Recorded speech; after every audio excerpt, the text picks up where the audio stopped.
Una vez que las células ciliadas internas han convertido la energía mecánica en impulsos eléctricos, la señal auditiva ya ha adoptado una forma que puede ser entendida por el sistema nervioso. Pero lejos de ir directamente al córtex auditivo, esta señal comienza un recorrido ascendente a través de una serie de estaciones intermedias que la decodifican, amplifican y organizan. Esta vía ascendente no solo actúa como un canal de transmisión, sino como un complejo sistema de análisis paralelo que contribuye activamente a la percepción auditiva. El procesamiento de señales en el sistema auditivo central ocurre desde el tronco encefálico hasta el tálamo, pasando por una arquitectura meticulosamente organizada, donde cada estación cumple una función precisa. El trayecto comienza en el ganglio espiral, donde residen los cuerpos celulares de las neuronas bipolares que reciben información desde las células ciliadas. Los axones de estas neuronas forman el nervio coclear, que se une al nervio vestibular para formar el nervio vestibulococlear. Este nervio penetra el tronco encefálico a nivel del bulbo raquídeo, donde hace su primera sinapsis en los núcleos cocleares, específicamente en los núcleos coclear dorsal y ventral. El núcleo coclear ventral transmite información principalmente al complejo olivar superior, mientras que el núcleo coclear dorsal proyecta hacia el colículo inferior de manera más directa. En estas divisiones iniciales ya se observa una separación de funciones. Algunas neuronas están especializadas en analizar el tiempo de llegada del sonido, otras en su frecuencia o en su amplitud. Una de las características más notables del procesamiento de señales en el sistema auditivo es que, a diferencia de la mayoría de los sistemas sensoriales, aquí la información se cruza muy pronto al otro hemisferio cerebral. La mayoría de las fibras provenientes del núcleo coclear ventral decusan, que significa que cruzan la línea media, en una estructura llamada estría acústica y llegan al complejo olivar superior, que se encuentra en ambos lados del tronco encefálico. Este paso temprano al lado contralateral permite una comparación bilateral precisa de la información sonora entre ambos oídos, base de la localización espacial. El complejo olivar superior es una de las estaciones más fascinantes del sistema auditivo central. Está compuesto por varios núcleos, entre ellos la oliva superior medial y la oliva superior lateral, cada una especializada en el análisis de diferentes aspectos del sonido. La oliva medial se encarga principalmente de las diferencias temporales interaurales. Mide el momento en que el sonido llega a cada oído y permite estimar la dirección de la fuente sonora en el plano horizontal.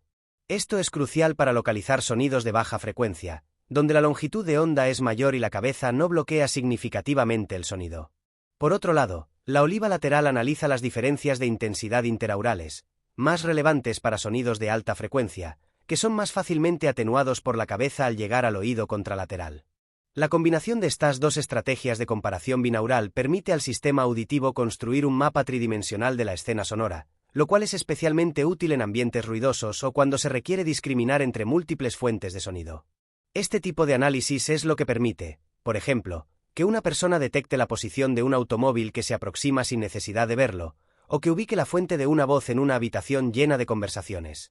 Desde el complejo olivar superior, la señal auditiva sigue ascendiendo a través del lemnisco lateral, una vía de fibras mielinizadas que actúa como un corredor rápido hacia el colículo inferior, situado en el mesencéfalo.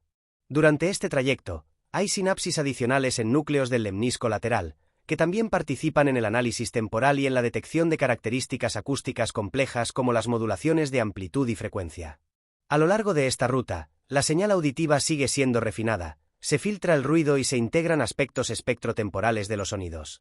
El colículo inferior es una de las estructuras subcorticales más importantes en el procesamiento auditivo. Aquí se integran múltiples vías provenientes tanto del núcleo coclear como del complejo olivar y del lemnisco lateral. Su función es tanto integradora como reguladora. Este núcleo actúa como un centro de confluencia que organiza la información auditiva según frecuencia, dirección espacial, patrones temporales y movimiento del sonido. También está involucrado en respuestas reflejas, como el giro automático de la cabeza ante sonidos intensos o inesperados.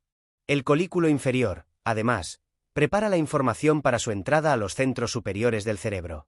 Proyecta hacia el núcleo geniculado medial del tálamo a través del brazo del colículo inferior, marcando el inicio del componente talámico de la vía auditiva.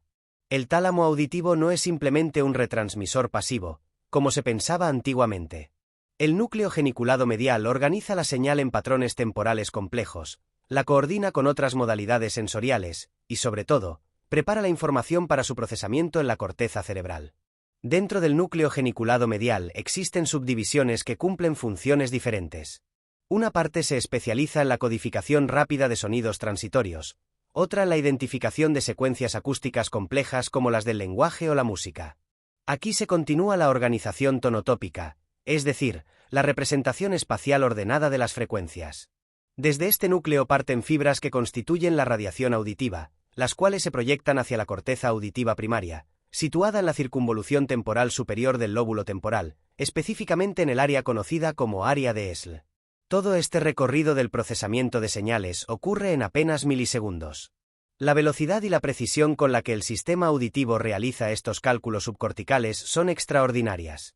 Es esta capacidad la que permite que una persona entienda una palabra en medio de una conversación caótica, reconozca una voz familiar entre muchas o detecte una nota desafinada en una melodía. También es lo que permite sincronizar el lenguaje con la lectura labial, o identificar un sonido por su ritmo, aunque su timbre sea alterado. Y aún más sorprendente, este procesamiento es en gran parte inconsciente. No somos conscientes de que nuestro cerebro calcula diferencias temporales de microsegundos entre los oídos, ni de que ajusta la ganancia de la cóclea en función del entorno. Todo esto ocurre automáticamente, como parte de un sistema de análisis paralelo que actúa como un preprocesador de datos antes de que la conciencia intervenga. Sin embargo, sin estas operaciones invisibles, la percepción auditiva colapsaría, los sonidos serían ruidos caóticos sin estructura ni significado. Con esto, hemos completado el análisis de cómo las señales auditivas, una vez convertidas en impulsos eléctricos, son refinadas, filtradas, integradas y preparadas para llegar a la corteza auditiva. En la próxima etapa, la atención se dirigirá a esa corteza, donde los estímulos adquieren forma consciente y se integran con la experiencia, la memoria, el lenguaje y la emoción.